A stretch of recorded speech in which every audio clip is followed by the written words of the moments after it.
All right, let's do another mock draft reaction, but this isn't one person trying to put together a list. That's always really difficult to do. This is all of us working together to try to compile a list. This is the mock draft database's consensus draft. So this is taking essentially every mock draft, compiling them together, and seeing who comes out on top, or seeing which picks are most likely. So they have a consensus big board, which is just who's the highest period. But what we're looking at here is the consensus mock draft. So which player gets put to which team the most often. So we're going to go through that. I think it could be an interesting thing to look at. Also, you see the popularity bar next to the name. That is how often they are mocked to that team. So first you have Cam Ward, who is 99% going to the Titans. It feels like that's what's going to happen, right?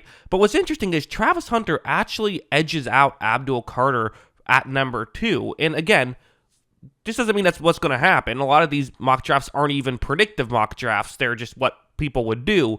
Nonetheless, that is interesting though, because at 3, that puts Abdul Carter to the Giants, which again, is that what they want to do? They have edge rushers there. Do they want to give up on Thibodeau? Do they trade Thibodeau? Do they trade the number 3 overall pick?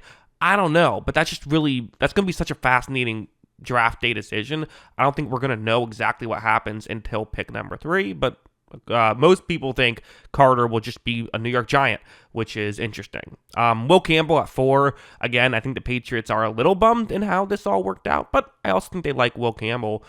Mason Graham, again, you see the bar kind of jump up. That's actually number 2 here, most likely, or I guess most predicted, I should say, is Mason Graham at number 5 to the Jaguars, Ashton Genty, and Armand Membo. It's really interesting where there's always kind of almost a list in most of these mock drafts, and sometimes that stays the same, and sometimes that differs, but usually it's only like 4 or 5 picks. This is kind of 7 picks, with the exception of 2 and 3 maybe being flipped, and that's kind of where the question is, which I find interesting. Jalen Walker being most common at 8, that is quite frankly surprising to me. This is something that I should mention. These are only mock drafts that have taken place in the past week. This is surprising to me because I don't know. I don't fully get it. Like, again, Jalen Walker is an interesting prospect, but is he worth the 8th overall pick? And should the Panthers be making this choice of getting such a developmental guy? I just don't know if I get the logic here. They didn't have another NFC South team, the Saints, going after Shedeur Sanders, who, yeah, I mean, it makes sense. I'm actually surprised it's only 30% at this point. Like, Carr is banged up. Again, I don't know for sure if this is going to happen. I don't know how many people love Shedeur Sanders as a prospect, but it feels like there's a good chance at least that this is what ultimately happens. So I can skip a few picks so we can go a few at a time. Kelvin Banks is at number 10 to the Bears. That is shocking. Now, it's only 13%, so not a huge choice here, but feels like they're going to go edge to me, right? That feels pretty common, but the people maybe don't agree with that. So again, only 13%. Shows that it's all over the place and there's many areas it could go, but maybe they say, let's make sure that we don't have any issues, make sure that if there's an injury, we could still be okay. I do love the player. I think he's worth a top 10 pick. Number 11, Jody Barron, who I think I bragged about, like, oh, this is a smart choice, putting him on the on my for 49ers at 11 on my mock draft. Turns out that's just what the consensus is, so I'm an idiot. But yeah, I think it's a great fit. It makes a lot of sense for them at 11. Ted McMillan to the Cowboys, again, feels like they could go receiver. If he does fall, I think there is an interesting decision to be made there for Dallas. I wouldn't hate this at all. I think he's a very good player. Surprised only 15% have Will Johnson at 13. That's also what I had, and I think there's real logic behind it. I think he's just kind of a good fit that could use an outside corner. Like, I think it works well there. And then Tyler Warren at 14. Yeah, you see, again, jumps back up, 35% predict that he will go there. Honestly, I'm surprised it's that low. Feels like it's what a lot of people I see have predicted.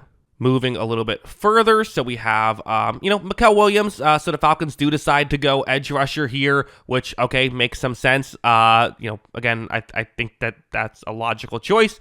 Matthew Golden at 16 to the Cardinals. Now, that's interesting because I haven't really seen that before, which is interesting because this is the consensus mock draft. But I kind of like it, right? It kind of makes some sense. I mean, they could use another speed wide receiver there, and while I think a lot of people are expecting defense, hey, maybe just like Matthew Golden as a better player. I do kind of like him more than some of the other players who would be going later, so take the better player. It's not a horrible idea. Jamar Stewart to the Bengals. Again, I just don't know if I get this. It might happen, but I don't know. I just feel like he's not going to give you much right away at all, and they need to be better on defense. I just don't know if I love this selection, quite frankly. So the Bengals might make it because they haven't been making great selections as of late. Gray Zabel for the Seahawks, sure. They would move him inside. I'm sure he could be a good interior guy for them. They do need offensive line help desperately. Number 19, Jahad Campbell. Yep, that's, again, lock that in. If he falls there, and there's a good chance he will, he's one of the most common ones I've seen. Again, surprised it's only 34%. 44% have Omarion Hampton going to the Broncos. It's not crazy. Sean Payton notoriously values running backs and offensive line heavily and quarterback heavily and doesn't necessarily care as much about receivers. New school football is all about receivers and throwing down the field. He's not a new school guy. He's an old school guy. And so getting a running back he likes, again, it's not the move I would make, but I could totally see Sean Payton doing it, and he knows a lot more about football than I do. So, yeah. Number 21, too, Jackson Dart to the Steelers. I've seen people talk about this. I guess my question is, I don't think it's crazy for them to go quarterback here, but do they need a quarterback, right? I mean, what's the situation with Aaron Rodgers? I kind of think Aaron Rodgers is going to sign there and is just waiting until after the draft to make sure the Steelers don't draft a quarterback in the first round. I don't know. We'll see, but it's very interesting there.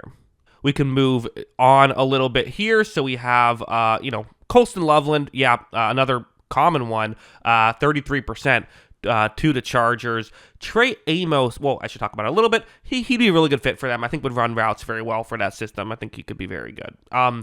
Trey Amos to the Packers, that's just 8%. No one knows what to do with Green Bay. That's just such a question mark, which is why I've speculated they might trade out of that pick, either trading back or trading forward. Maybe this is where a team comes up to get Jackson Dart if he's not selected by the Steelers. Maybe this is where a team, like the Chiefs, come up to get a tackle. That I think is a real possibility.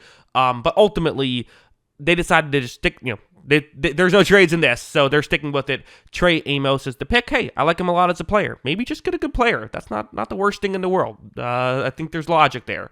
Nick Emanuele to the Vikings. This is a common one. People like this, which I think he would fit well in that scheme. Josh Simmons, who isn't my favorite tackle in the world, but ultimately the Texans do need a tackle, so you have to understand that logic. Maxwell Harrison to the Rams, who, again, they could use a corner. He's a very good corner, so all that makes sense. And then Donovan Ezeraku to the Ravens, who, again, getting a good edge rusher, which is a position of need. This all makes sense. And then if we go to the end of the first round, so we have James Pierce Jr. to the Lions. That just feels like a great pick if they could get it, doesn't it? I mean, I know there are some character concerns, and definitely Dan Campbell wants his guys to act a certain way, so maybe there's issues there, but ultimately, that's just a great pick if he can fall that far. I wouldn't be shocked if he's taken earlier than that, though, but we'll see. The Commanders, another team that no one knows what to do with. In fact, this is the lowest anyone has projected. Only 5%. That's the majority.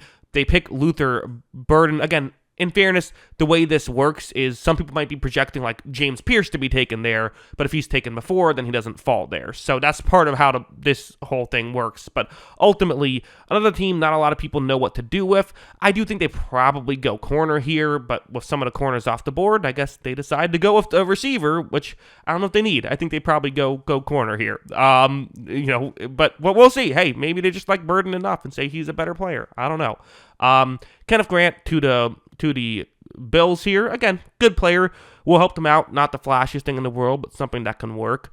At 31, the Chiefs, I've talked about them maybe trading up for a tackle. I will say they don't need to go tackle, right? They did go out and make sure they added a tackle, Jalen Moore, who, again, has been a backup. Looked very good when he came in and had to play, but still has been a backup. But ultimately, it's not something they need to do, but something that they probably would want to do if it's available. And, Connerly is a guy who many feel is worth a first-round pick. Walter Nolan, again, really good player. Eagles would love a pick like this. It totally makes sense. So, yeah, that is the 32, I believe. Okay, top players missing. Oh, that's kind of interesting. So Mike Green in this scenario doesn't go first overall, or in the first round. Malachi Starks, Derek Harmon, and Tyler Booker. There would definitely be some when was Mike Green going to be selected type of stuff if this happened. But yeah, that's interesting. But yeah, kind of a fun exercise. So those are my thoughts on all of these. What do you think? Let me know in the comments below. Always love hearing from you. And of course, as always, thanks for watching.